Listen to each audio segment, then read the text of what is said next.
บอกกันว่าบ่ตายสิบ่ทอดทิ้งกำลังกอดกันอิงติงกอดอิงติงอยู่ข้างผู้อื่นไก่ยกให้เพิ่นเบิดใจเมื่อข้าวเคียงไก่รวมใส่วันคืนสิหยุดที่กันและกันดังร่วมฝ่าฟันอยากสิซอยกันเบิ่นจังได้มากายเป็น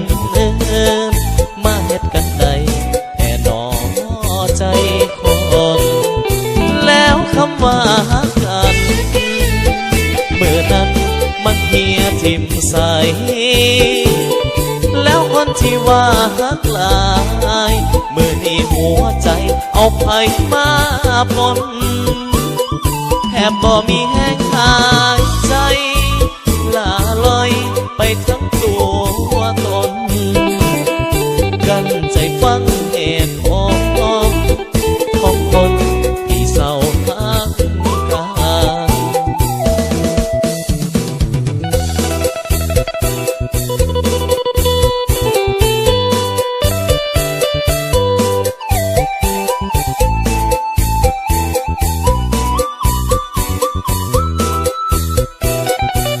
แล้วคำว่าฮักกัน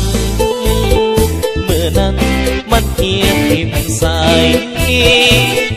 แล้วคนที่ว่าฮักหลายเมื่อนี้หัวใจเอาไผมาปนแทบบ่มีแห้งหาย